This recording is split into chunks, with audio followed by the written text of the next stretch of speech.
جلنا پڑے گا. میں بتاتا ہوں انشاءاللہ آگے بتاؤں گا، اس کا تذکرہ آگے کروں گا، کیونکہ قرآن حفظ کرنے کے بعد انہوں تھوڑا کیا کچھ ہو جاتے ہیں. میں بھی کچھ ہوں، تو کچھ بھی ہوں گا. تیرے ماں باپ کے خلیز نطفے سے پیدا ہوا، تیری کیا عزت ہے ماں باپ کے سامنے؟ کھلا کہہ رہا ہوں، تو ماں باپ کے سامنے کچھ بھی نہیں ہے، تیری کوئی حیثیت ہی نہیں ہے. غلیظ منی کے غدر سے پیدا تو ہے کون؟ حفظ کر لیے. لہذا ہم پہلے حافظ قرآن کے بارے میں ایک دو باتیں بتاؤں، اس کے بعد تمہارا یہ والدین کے ساتھ بدتمیزیاں کرنا، والدین کی نافرمانیاں کرنا، وہ بھی تمہارے ہوش اڑا کے رکھ دوں گا. ہاں، لوگ میرے پاس آتے ہیں نا، میرے شاگرداں قرآن پڑھنے آتے ہیں، ان کا باپ آ کے روتا، خالی صاحب ایسا بول رہا، اماں آ کے روتی، خالی صاحب ذرا اس کو بولیے، آپ کو بہت چاہتا، آپ کا دیوانہ ہے، میں عمر تو ایسا کر رہا، ذرا بولیے. ہر شاگرد ایسا نہیں ہوتا، بعض بیہودے ہیں، ان کو اپنے حفظ پہ زام ہے. نہیں نہیں، مگر یہ زام بھی تمہیں لے ڈوبے گا. کان کھول کے سن لو بھائی. حافظ قرآن کی پہلے فضیلت تو بتا دوں تمہیں. سب سے پہلے تو اللہ نے وعدہ کر رکھا، اس وعدے تمہارے سینوں میں ہے، نہیں تو تم ہو کون جو اس کو حفظ کر لیں گے اتنی بڑی کتاب کو؟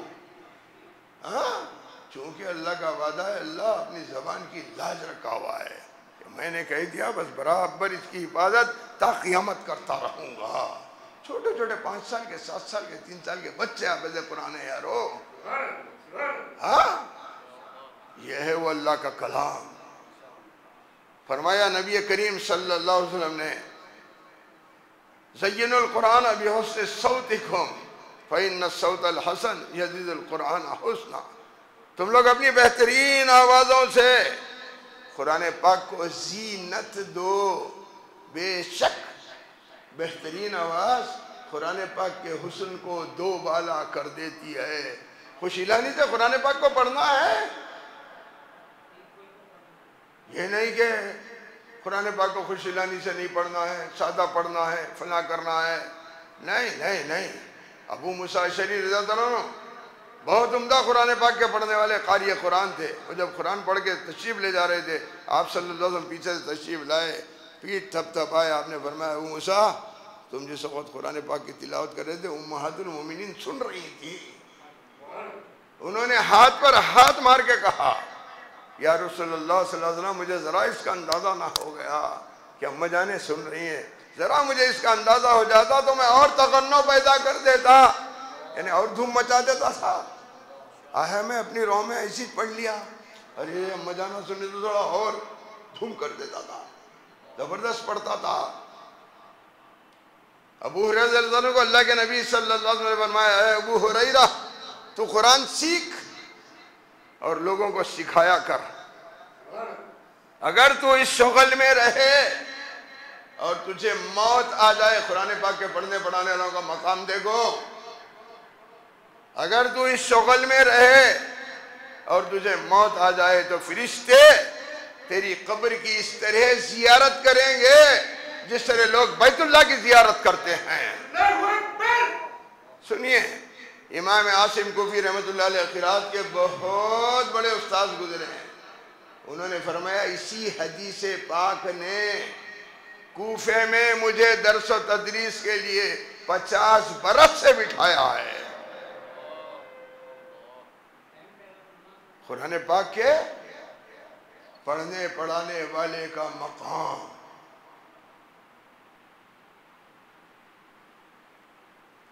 آپ صلی اللہ علیہ وسلم نے فرمایا، خیرکم من تعلم القرآن وعلمہ. تمہیں سب سے بہترین وہ شخص ہے، سپیریئر کوالٹی، جو قرآن و مجید پڑھنا سیکھے اور دوسروں کو سکھائے. پہلے سیکھنے کی شرط ہے، تیرے کو آتا نہیں تو تو دوسرے کو کہاں سے سکھائے گا؟ پہلے سیکھ، اس کے بعد سکھا. آپ صلی اللہ علیہ وسلم نے فرمایا، من قرأ القرآن، جس نے قرآن پاک کو پڑھا، فاستظہرہ، پھر اس کو خوب بھی خوب پڑھتا رہا، یعنی زبانی اس کو یاد کرتا رہا. فأحل حلالہ وحرم حرامہ، اور اس کے حلال کو حلال جانا اور اس کے حرام کو حرام. ادخلہ اللہ الجنہ، تو اللہ تعالیٰ اس کو جنت میں داخل فرما دیں گے. وشفعہ، اور اس کی شفاعت قبول فرمائیں گے. فی عشرۃ من اہل بیتہ کلہم قد وجبت لہم النار. اس کے اپنے خاندان کے ایسے پکے 10 جہنمیوں کے بارے میں اس کی شفاعت قبول فرمائیں گے جن کا جہنم میں جانا واجب ہو چکا ہو. سمجھ میں آ رہی نا بات؟ اور ایک حدیث شریف میں آتا ہے یقال لصاحب القرآن، صاحب قرآن سے کہا جائے گا اقرأ وارتقی، پڑھتا جا اور جنت کی اعلیٰ سیڑھیوں پر چڑھتا جا. اور اسے یاد دلایا جائے گا ورتل کما کنت ترتل فی الدنیا، تو اسی طرح ٹھہر ٹھہر کر پڑھ، اطمینان سے پڑھ جس طرح تو دنیا میں ٹھہر ٹھہر کر پڑھتا تھا. فَإِنَّ مَنزِلَكَ عِنْدَ آخِرِ آیَةٍ تَقْرَؤُهَا، بس تیرا تو مقام وہی ہے، تیری منزل تو وہی ہے جب تک کہ تو آخری آیت نہ پڑھ لے، آخری آیت کو نہ پہنچ جائے. اللہ اکبر صلی اللہ علیہ وسلم. جس کو جتنا قرآن پاک یاد ہے انشاءاللہ وہ اتنا آگے آگے آگے بڑھتا جائے گا، وہ اپنی منزل اوپر سے اوپر اوپر سے اوپر پہنچتا رہے گا. لیکن قرآن یاد کر کے بھول جانے والوں، فرمایا نبی کریم صلی اللہ علیہ وسلم نے، جو شخص قرآن پڑھے اور اس کو بھلا دے کل قیامت میں کوڑھی بن کے اٹھایا جائے گا. آج کوڑھی کو ہاتھ لگانے کو بھی چڑھ دیں، دور سے پیسے پھینک دیتے. کوڑھی کو ہاتھ لگا اور اپنے کو لگ جائیں گے، حالانکہ کوئی بیماری متعدی نہیں ہے، بے فکر رہو. یہ بھی ذہنوں میں بٹھا لو اللہ کے واسطے. لا عدویٰ ہے حدیث شریف میں، کوئی بیماری متعدی نہیں ہوتی. ان کی بیماری مجھے لگ جانے کی نہیں نہیں نہیں نہیں. اگر میری قسمت میں، میری تقدیر میں اللہ نے لکھا ہے تو وہ ہو کے رہے گی، اور اللہ نے تقدیر میں نہیں لکھی ہے ہرگز نہیں ہوگی. یہ بھی ذہنوں کے کونوں سے نکال دو کہ ایک کی بیماری دوسرے کو لگ جاتی، نہیں لگتی نہیں لگتی نہیں لگتی.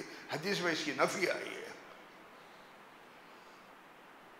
قرآن پاک کے پڑھنے والوں ایک چیز کا اور خیال رکھو، فرمایا نبی کریم صلی اللہ علیہ وسلم نے قرآن پڑھو لیکن اس کے ذریعے سے دنیا نہ کماؤ.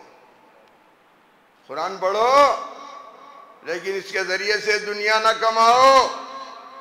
جو شخص قرآن کے ذریعے سے دنیا کمائے کل اللہ کے حضور اس طرح حاضر ہوگا کہ اس کے چہرے پر گوشت نہیں ہوگا، گوشت نہیں ہوگا. قرآن پاک ہماری آخرت درست کرنے کے لیے پڑھنا ہے، میری اپنی مغفرت کے لیے، میرے امی جان ابا جان کی، میرے اپنے دوست احباب، میرے ملنے جلنے والے، میرے خاندان والے، میرے چاہنے والے، ان سب کی مغفرت کا ذریعہ اللہ اپنے قرآن پاک کے پڑھنے پڑھانے کو بنا دے. جو آپ حضرات سے محبت رکھتا ہوگا اللہ رب العزت اس کی بھی مغفرت آسان فرما دے. تم قرآن پاک کے پڑھنے والے ہیں تو مگر ویسے بننا. قرآن پاک کے پڑھنے والوں اپنے ذہنوں کے کونوں سے نکال دو کہ تمہاری مغفرت بس یوں ہی آسان ہو جائے گی. ایسا نہیں ہے. ام حسبتم ان تدخلوا الجنۃ ولما یعلم اللہ الذین جاہدوا منکم ویعلم الصابرین. آیا ہے کیا تم یہ خیال کرتے ہو کہ بس یوں ہی جنت پہ چلے جاؤ گے؟ ابا جان کی جاگیر ہے، کچھ جانا ہے بھائی. دادا جان تھے نا بیچارے آدم علیہ السلام، پیر رکھے چلے گئے. کیا تم یہ خیال کرتے ہو کہ یوں ہی جنت میں چلے جاؤ گے؟ حالانکہ اللہ نے تمہیں بھی آزمایا ہی نہیں پہلے لوگوں کی طرح جنہوں نے اللہ کی راہ میں جہاد کیا اور صبر کیے. صحابہ کرام کو جو تکالیف پہنچا ایمانداری سے بولو، اس کا ایک رتی اپن لوگوں کو پہنچی ہے. رتی بول رہا ہوں، ایک رتی بھی نہیں پہنچی اپن لوگوں کو. وہ لوگ جو محنت کیے ہیں دین کے پیچھے، جو تکالیف جھیلے ہیں، جو تکالیف برداشت کیے ہیں، ان لوگوں کا مقام ہی کچھ اور ہے. جنت کانٹوں کی سیچ پہ سجی ہوئی ہے، کانٹوں پہ سے چل کے جانا پڑے گا تو جنت ملے گی. ایسے اٹھے اٹھے بیٹھے بیٹھے جنت مل جائے گی. قرآن پاک کے پڑھنے والے تو بن گئے مقابلے ہو رہے ہیں، اتباع سے کوئی قاری قرآن